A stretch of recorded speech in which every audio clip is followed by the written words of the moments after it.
Assalamualaikum warahmatullahi wabarakatuh. Selamat pagi semuanya. Selamat pagi teman-teman Rombel 2 Pendidikan Biologi. Dan selamat pagi Bapak Setio Prajogo selaku dosen dari mata kuliah Evaluasi Pembelajaran Biologi.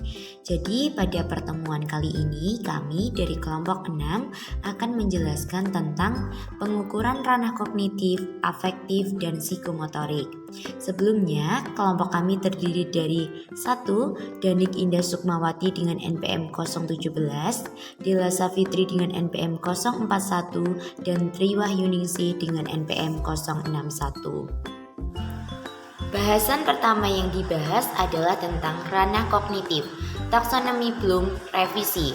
Taksonomi ada dua. Yang pertama ada taksonomi Bloom lama yang terdiri dari C1 pengetahuan, C2 pemahaman, C3 aplikasi, C4 analisis, C5 sintesis, dan C6 evaluasi. Sedangkan taksonomi revisi terdiri dari C1 mengingat, C2 memahami, C3 mengaplikasikan, C4 menganalisis, C5 mengevaluasi, dan C6 mencipta. Selanjutnya adalah dimensi pengetahuan. 1. Pengetahuan faktual atau factual knowledge. Pengetahuan faktual meliputi elemen-elemen dasar yang digunakan oleh para pakar dalam menjelaskan, memahami, dan secara sistematis menata disiplin ilmu mereka. Meliputi 1. Pengetahuan terminologi atau knowledge of terminology. Contoh penggunaan pengetahuan terminologi antara lain pengetahuan tentang alfabet, pengetahuan tentang angka-angka Romawi, dan pengetahuan tentang kosakata dalam bahasa Indonesia. Dan yang kedua adalah pengetahuan detail dan unsur-unsur, atau yang dimaksud adalah kejadian, subjek, waktu, dan detail tertentu. Yang kedua adalah pengetahuan konseptual atau conceptual knowledge. Pengetahuan konseptual mencakup pengetahuan tentang kategori, klasifikasi, dan hubungan antara dua atau lebih kategori pengetahuan yang lebih kompleks dan tertata, meliputi pengetahuan klasifikasi kategori, knowledge of classification and category, pengetahuan prinsip dan generalisasi, dan pengetahuan teori, model, dan struktur. Selanjutnya ada pengetahuan prosedural atau procedural knowledge.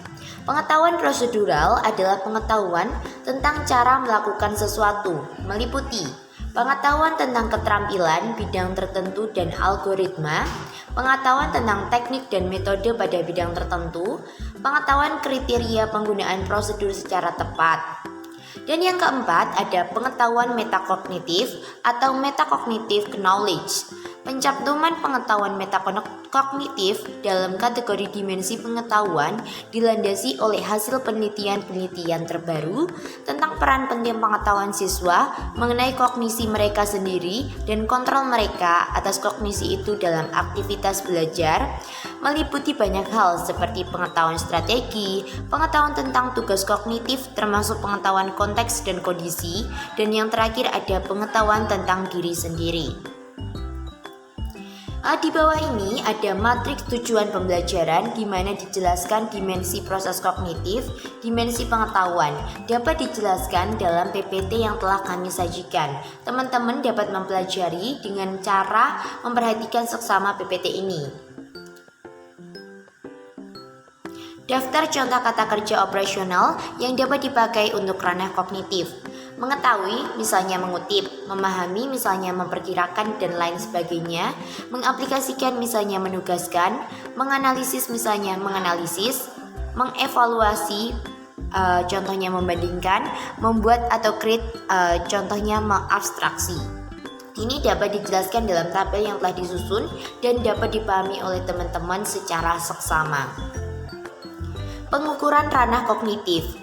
Untuk mengukur kognitif dapat dilakukan dengan tes, yaitu tes lisan di kelas, pilihan berganda, uraian objektif, uraian non-objektif, jawaban singkat, menjodohkan, unjuk karya, dan yang terakhir adalah portofolio.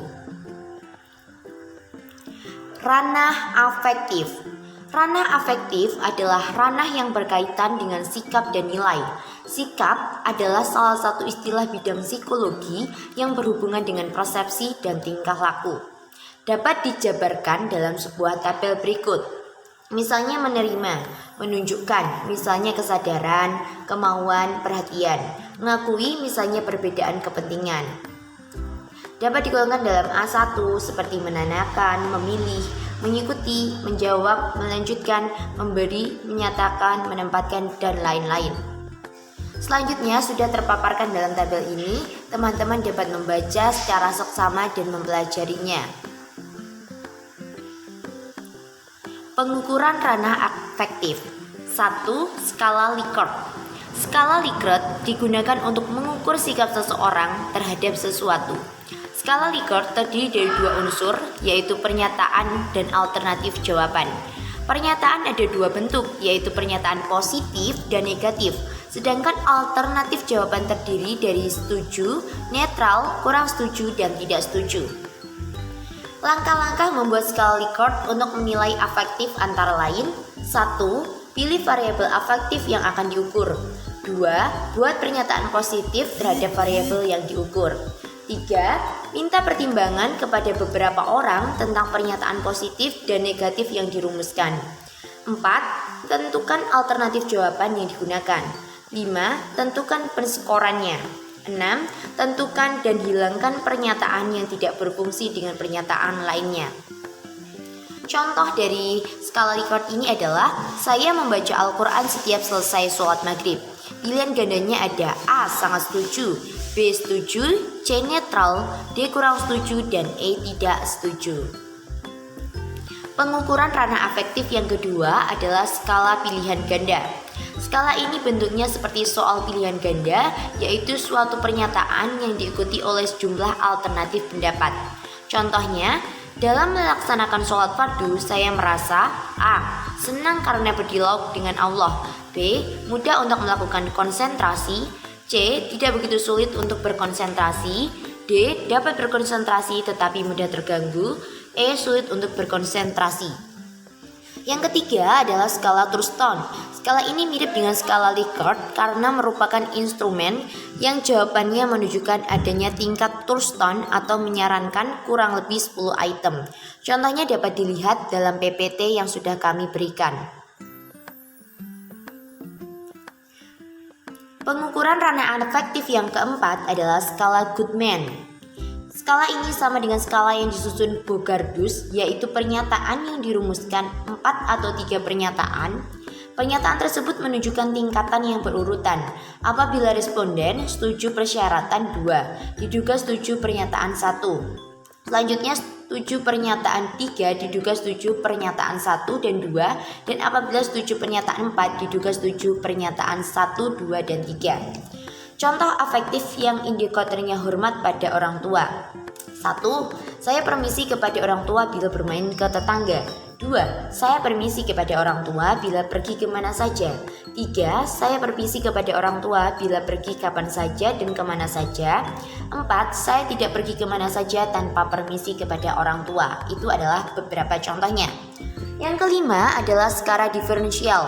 Skala ini bertujuan untuk mengukur konsep-konsep untuk 3 dimensi. Seperti ini, ada baik, 1, 2, 3, 4, 5, dan 7 sampai tidak baik. Berguna, 1, 2, 3, 4, 5, 6, 7 tidak berguna, dan seterusnya yang dijelaskan dalam PPT ini. Selanjutnya ada pengukuran minat. Untuk mengetahui atau mengukur minat siswa terhadap mata pelajaran, terlebih dahulu ditentukan indikatornya.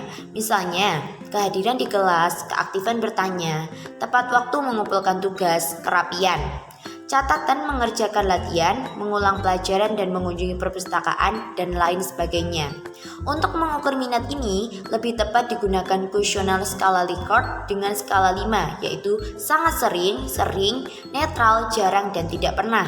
Dapat dijelaskan dalam tabel yang sudah kami berikan contoh, yaitu tabel contoh format penilaian minat siswa terhadap mata pelajaran. Nomor 1, saya senang mengikuti pelajaran. Sangat setuju, sangat sering, netral, jarang, dan tidak pernah. Itu dapat dijelaskan dalam tabel ini. Ranah psikomotorik. Ranah psikomotorik adalah ranah yang menitik beratkan kepada kemampuan fisik dan kerja otot. Pengukuran ranah psikomotorik perlu memperhatikan hal-hal berikut. Yang pertama adalah langkah-langkah kinerja yang diharapkan dilakukan peserta didik untuk menunjukkan kinerja dari suatu kompetensi. Yang kedua, kelengkapan dan ketepatan aspek yang akan dinilai dalam kinerja tersebut. Yang ketiga, kemampuan-kemampuan khusus yang diperlukan untuk menyelesaikan tugas. Yang keempat, upayakan kemampuan yang akan dinilai tidak terlalu banyak sehingga semua dapat diamati. Dan yang terakhir adalah kemampuan yang akan dinilai diurutkan berdasarkan urutan yang akan diamati. Ranah psikomotorik dapat dicontohkan dalam tabel yang sudah kami jelaskan di PPT ini. Misalnya meniru, menafsirkan rangsangan atau stimulus, kepekaan terhadap rangsangan. B1-nya menyalin, mengikuti, mereplikasi, dan lain-lain. Selanjutnya dapat dijelaskan lebih rinci dalam PPT ini. Silakan teman-teman mempelajari dengan seksama. Pengukuran ranah psikomotorik. 1. Menggunakan daftar cek. Pengukuran ranah psikomotorik dapat dilakukan dengan menggunakan daftar cek, yaitu ya atau tidak. Pada pengukuran ranah psikomotorik yang menggunakan daftar cek, peserta didik dapat mendapat nilai apabila kriteria penguasaan kemampuan tertentu dapat diamati oleh penilai. Jika tidak dapat diamati, peserta didik tidak memperoleh nilai. Kelemahan cara ini adalah penilai hanya mempunyai dua pilihan mutlak. Misalnya benar salah, dapat diamati, tidak dapat diamati. Dengan demikian tidak dapat ternilai nilai tengah. Contoh di bawah ini adalah contoh dari daftar cek. Skala penilaian rating skill keterampilan membuat preparat basah serbuk sari bunga salad. Berikan centang di bawah skor 5 bila Anda anggap cara melakukan aspek keterampilan sangat tepat. Skor 4 bila tepat, 3 agak tepat, 2 bila tidak tepat, dan skor 1 bila sangat tidak tepat untuk setiap aspek keterampilan di bawah ini. Contoh aspek keterampilannya adalah memilih alat yang digunakan untuk mengambil serbuk sari dengan skor 1, 2, 3, dan 4. Ini adalah contoh dari daftar cek. Silakan teman-teman untuk mempelajari dengan seksama. Yang kedua ada skala rentang. Pengukuran ranah psikomotorik yang menggunakan skala rentang memungkinkan penilai memberi nilai penguasaan kompetensi tertentu karena pembelian nilai secara kontinu, di mana pilihan kategori nilai lebih dari 2. Penilaian sebaliknya dilakukan oleh lebih dari satu penilai agar faktor subjektivitasnya dapat diperkecil dan hasil penilaian lebih akurat.